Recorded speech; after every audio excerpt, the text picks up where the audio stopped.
नमस्कार मंडळी, मी तुम्हाला भारत सरकार यांच्यामार्फत सीमा रस्ते संघटनेत या ठिकाणी 899 जागांसाठी एक नवीन जाहिरात प्रसिद्ध करण्यात आली आहे। यामध्ये मी तुम्हाला हा फॉर्म ऑफलाईन स्वरूपाचा फॉर्म देखील भरायचा आहे। त्यासाठी मी तुम्हाला 10वी पास 12वी पास किंवा ITI पास असलेले विद्यार्थी या ठिकाणी तुम्ही हा अर्ज करू शकतात। बाकी संपूर्ण माहिती ह्या व्हिडिओमध्ये आपण पाहणार आहोत, तर व्हिडिओ शेवट नक्की पहा। व्हिडिओला लाईक करा, शेअर करा, कमेंट करा। असेल नवीन पण चॅनलला सबस्क्राईब करून बेल दाबा। आज चढा सुरू करूया।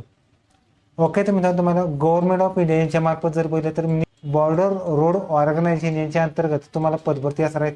यामध्ये मित्रांनो ह्या जागा असतात, त्या जागेसाठी या ठिकाणी हा फॉर्म ऑफलाईन स्वरूपाचा फॉर्म भरायचा आहे। यामध्ये पहिली पोस्ट आहे ड्राफ्ट्समन पोस्ट असणार आहेत, त्यासाठी 42 जागेसाठी पदभरती असणार आहेत। त्यासाठी जेंडरसाठी 24, SC साठी 5, ST साठी 2, OBC 10, EWS 1 जागेसाठी पदभरती असतात। पुढचा येतो तुम्हाला हिंदी टायपिस्टसाठी एकूण 10 जागा असणार आहेत। पुढचा येतो मित्र तुम्हाला जर पाहिलं तर स्टोअर कीपर टेक्निकल SKT साठी असणार आहेत 151 जनरलसाठी जागा, SC साठी 43, ST साठी 22, OBC 77, EWS 7 अशा टोटल जर पाहिलं तर 300 जागांसाठी पदभरती असणार आहेत। पुढचा येतो तुम्हाला ऑपरेटर कम्युनिकेशन यासाठी जर पाहिलं तर जनरलसाठी 114 जागा, SC साठी 41 जागा, ST साठी 18 जागा, OBC 83, EWS 5 आणि टोटल 162 जागांसाठी पदभरती असणार। पुढचा तो मित्रांनो तुम्हाला जर पाहिलं तर ऑपरेटर एक्सक्लुझिव्ह मशिनरी OEM साठी एकूण 207 जागा असणार आहेत। त्यापैकी जनरलसाठी 135, SC साठी 20, ST साठी 15, OBC 35, EWS 2 जागांसाठी पदभरती असणार आहेत। आणि इलेक्ट्रिशियनसाठी जर पाहिलं तर 79 जागांसाठी पदभरती असणार आहे।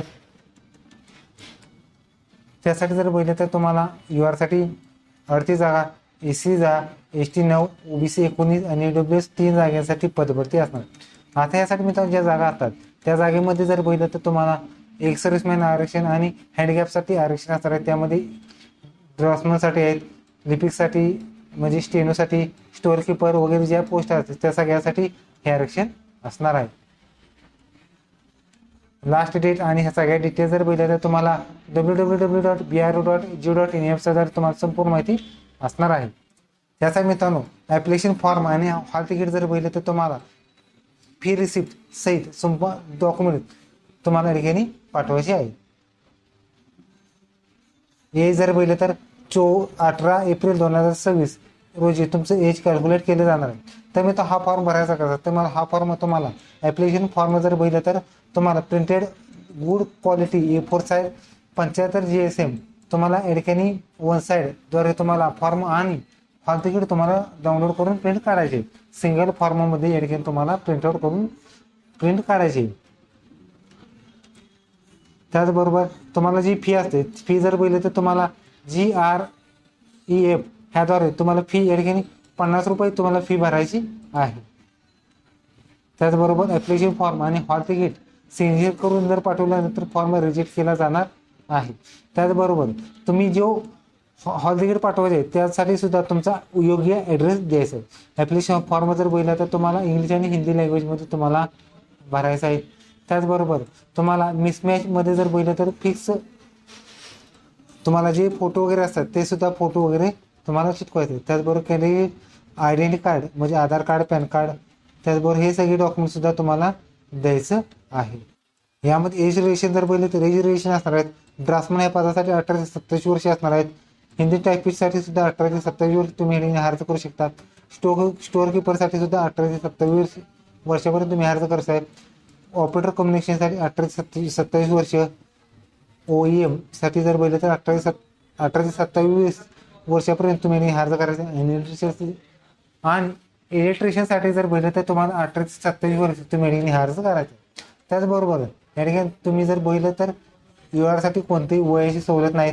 SC ST असेल तर 27 वर्ष पासून ते 5 वर्षापर्यंत सवलत आहे। त्याचबरोबर OBC असेल तर 3 वर्षी वयाची सवलत तुम्हाला असणार आहे। त्याचबरोबर तुम्हाला वेस्टेज मार्क सुद्धा असणार आहेत। जर तुम्ही सन ऑफ GREF मध्ये असेल तर 15% असणार आहेत, NCCC असेल तर 10%, B असेल तर 5% तुम्हाला असणार आहे। त्याचबरोबर एक सर्व्हिसमॅनचे कर्मचारी वगैरे असेल तर 3 वर्ष, स्पोर्ट्स असेल तर 5% तुम्हाला एक्स्ट्रा वेस्टेज मार्क असणार आहे। तर मी हा फॉर्म तुम्हाला नॉन रिफंडेबल फी असणार आहे. ती फी जर पहिले तुम्हाला SBI कलेक्टरद्वारे तुम्हाला फी भरायची आहे आणि ज्यामध्ये GRA सेंटर पुणेद्वारे तुम्हाला ही फी सुद्धा भरायची आहे. फी बघितली तर तुम्हाला एक सर्व्हिसमॅन OBC साठी 50 रुपये असणार आहेत. ऑन अदर कॅटेगरीसाठी जर बघितलं तर तुम्हाला कोणती फी नसणार आहे. ह्यासाठी जर बघितलं तर एज्युकेशन असणार आहेत. ड्राफ्टमॅन ह्या पदासाठी बघितलं तर तुम्हाला 12 सायन्स लागू शकतं. त्याचबरोबर तुम्हाला ITI सुद्धा तुमचा सिव्हिलमधून ड्राफ्टमॅन लागणार. पुढची पोस्ट हिंदी टायपिस्ट ह्यासाठी 10वी+ टायपिंग लागणार आहेत. पुढची पोस्ट आहे स्टोअर कीपर ह्यासाठी 12वी+ तुमचा जो स्टोअर कीपरचा कोर्स असतो किंवा एक्सपिरियन्स तुम्हाला लागणार आहे.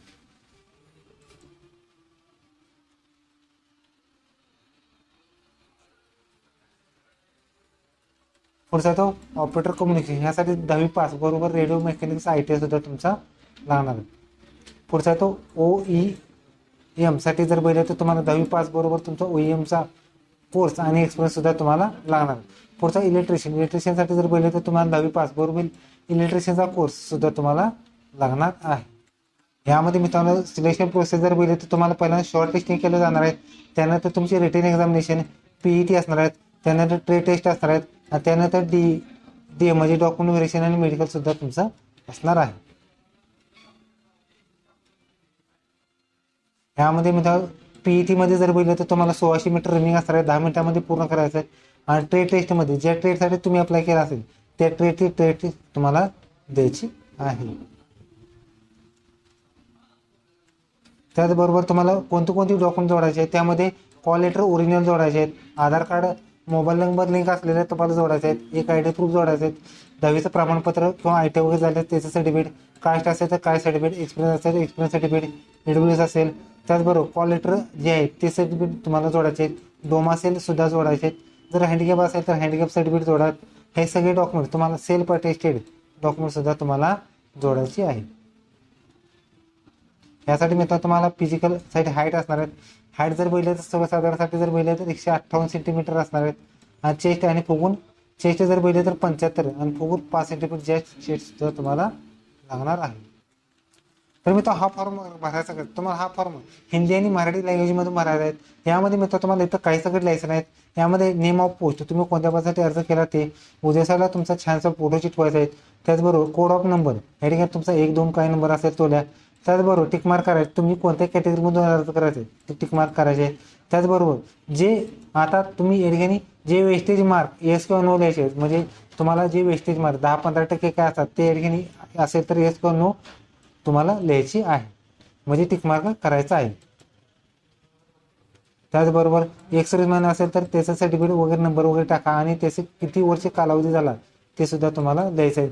त्याची वेस्टेज मार्क तुम्ही कोणत्या पदासाठी अर्ज करू शकता त्याची वेस्टेज मार्क किती असेल टोटल मार्क्समध्ये तुम्हाला ॲड करून द्यायचे आहे.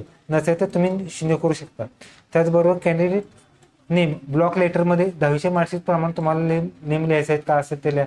फादर्स नेम ब्लॉक लेटर प्रमाणे तुम्हाला द्यायचं आहे.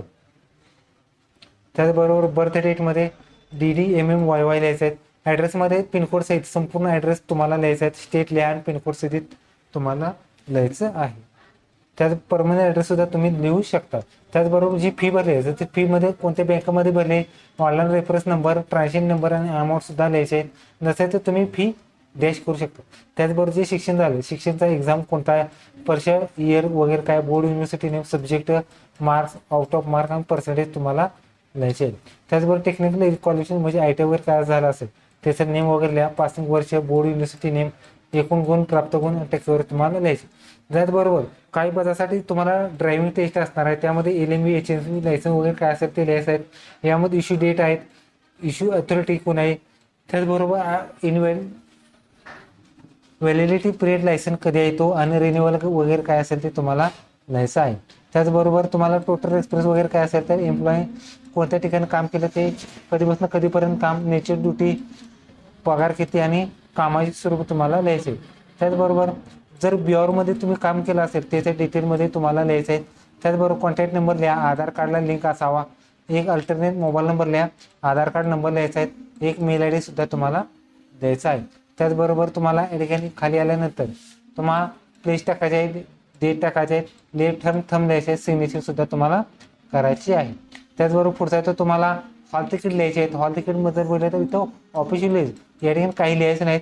त्यामध्ये तुम्हाला जेवढे फॉर्म भरत जातात तुम्हाला फोटो चिटकवायचा आहेत. यामध्ये तुमचं नाव लिहायचं आहे, तुमचा सन ऑफ फादर्स नेम लिहा, त्याचबरोबर तुमचा ॲड्रेस वगैरे सगळ्या डिटेल लिहा, तहसील लिहा, स्टेट लिहा, पोस्ट ऑफिस, डिस्ट्रिक्ट, पिनकोड तुम्हाला लिहायचा आहे. त्याचबरोबर तुम्हाला सिग्नेचर करायचं, लेफ्ट थंब लिहा. आता तुम्ही कोणत्या पदासाठी म्हणजे ट्रेडसाठी अप्लाय केला ते तुम्हाला लिहायचं. त्याचबरोबर पुढचा तो एनी रायटिंग एक्झामिनेशन जाण्यासाठी ज्यावेळेस जाशील त्यावेळेस तुम्हाला लिहायचं आहे. यामध्ये पाहू शकतात no entry made at this submitting application, म्हणजे सबमिटिंग ॲप्लिकेशनमध्ये तुम्हाला काही लिहायचं नाही. मात्र तुम्हाला जे तुमची लेखी परीक्षा वगैरे काय होईल तर तुम्हाला जे सिग्नेचर वगैरे करायची आहे. ओके, तर तुम्ही अशा पद्धतीने तुम्ही BROचा फॉर्म होऊ शकतात. व्हिडिओ लाईक करा, शेअर करा, कमेंट करा. धन्यवाद. जय महाराष्ट्र.